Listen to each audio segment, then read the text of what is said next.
Hi, today chicken pepper உப்பு கறின்னு சொல்லுவாங்க.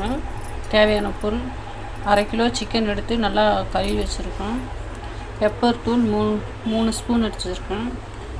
பூண்டு ஒரு 50 கிராம் எடுத்து வச்சுருக்கேன். கருவேப்பிலை கொஞ்சோன்னு, சோம்பு, பட்டை, அன்னாச்சிப்பூ, வெங்காயம் நான் பெரிய வெங்காயம் தான் எடுத்துருக்கேன். இந்த மாதிரி குண்டு குண்டாக வெட்டி வச்சுக்கணும். காஞ்ச மிளகாய் ஒரு 10 மிளகாய் இந்த மாதிரி கிள்ளி வச்சுக்கணும். இது மிளகாத்தூள்லாம் இல்லை, வெறும் மிளகாயிலும் பெப்பர்லேயும் தான் பண்ண போகிறோம். வாங்க எப்படி செய்யலான்னு பார்க்கலாம். அடுப்பு பற்ற வச்சாச்சு. கடாயை நல்லா காய விட்டு எண்ணெய் தேவையான அளவு ஊற்றிக்கணும். ஏன்னா சிக்கனில் எண்ணெய் கொழுப்பு இருக்கிறனால எண்ணெய் கம்மியாக ஊற்றிக்கணும். தேவையான அளவு எண்ணெய்.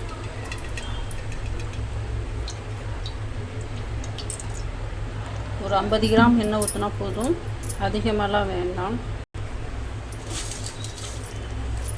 இப்போ பட்டை, சோம்பு, அன்னாச்சிப்பூ இதெல்லாம் போட்டுக்கணும்.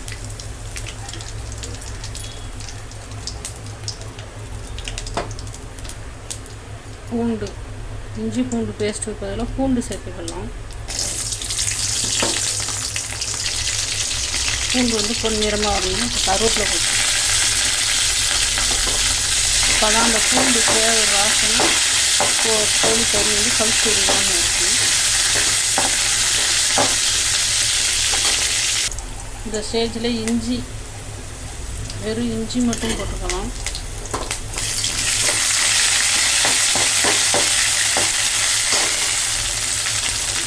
வெங்காயம்,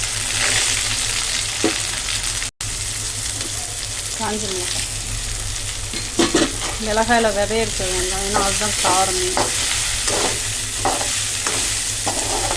இதுக்கு சாம்பார், ரசம் இந்த மாதிரி வச்சு சாப்பிட்லாம். வெறும் சாம்பார், பருப்பு டால் மாதிரி வச்சு சாப்பிட்லாம்.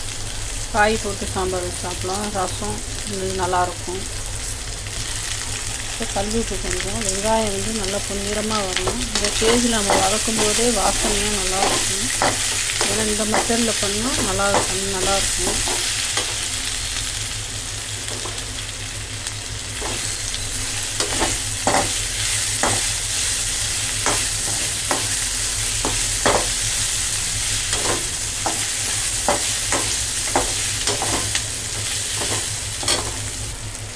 இந்த ஸ்டேஜில் சிக்கனை போட்டுக்கணும். சிக்கனில் தண்ணி ஊற்றக்கூடாது, ஏன்னா அதுலேயே தண்ணி வரும். அப்படியே ட்ரை பண்ணி சுருள கிண்டி எடுக்கணும். அதுலேயே வேக விடணும்.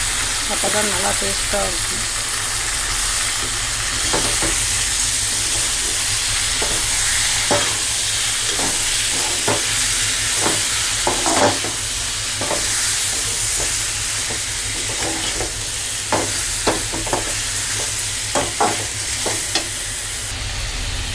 பத்து நிமிஷத்துக்கு ஒருக்கா கறி கிண்டிக்கிட்டே இருக்கணும்.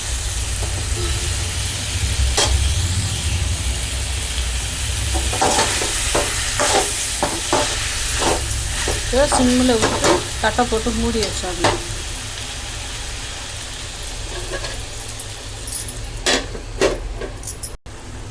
இப்போ ரெடி ஆயிடுச்சு. இப்போ மிளகுத்தூள், பெப்பர் தூள் போட்டுடணும். நான் 3 டேபிள் ஸ்பூன் எடுத்துருக்கேன். அவங்கவுங்க காரத்துக்கு ஏற்ற மாதிரி போடுங்க. அப்படி போட்டு இதுலேயே இன்னும் ட்ரையாக வரணும். அப்படியே சுருள கிண்டணும். அப்போ தான் டேஸ்ட்டாக இருக்கும், சாப்பிட நல்லாவும் இருக்கும்.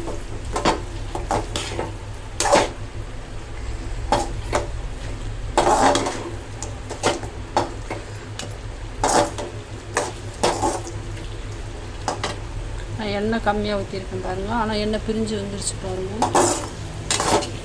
உப்பு, காரம் இதெல்லாம் பார்த்து போட்டுக்கோங்க. நான் மிளகாத்தூள் இல்லாமல் பெப்பர் தூள், காஞ்ச மிளகாய், பூண்டு, இஞ்சி பேஸ்ட்டு, வெறும் இஞ்சி, அவ்வளோதான். இதை வச்சு தான் நான் பண்ணியிருக்கேன்.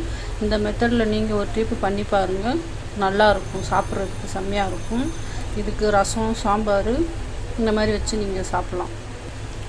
கொத்தமல்லி கொஞ்சம் போட்டுக்கலாம். என்கிட்ட இருக்கிறது கொஞ்சம் தான். அவங்கவுங்க கொத்தமல்லி இருந்தால் போடலாம், இல்லைன்னா விட்டுறலாம். கொத்தமல்லி இல்லைன்னா கூட பரவாயில்ல. பாருங்கள், நல்லா ரெடி ஆகிடுச்சு. மிளகு கறி வாசனை பண்ணிக்கிட்டே இருக்கும்போது செம்ம வாசனையாக இருக்குது. இந்த மெத்தடில் நீங்கள் ஒரு முறை பண்ணி பாருங்கள். இந்த வீடியோ பிடிச்சிருந்தா லைக் பண்ணுங்கள், ஷேர் பண்ணுங்கள், கமெண்ட் பண்ணுங்கள். நன்றி, வணக்கம்.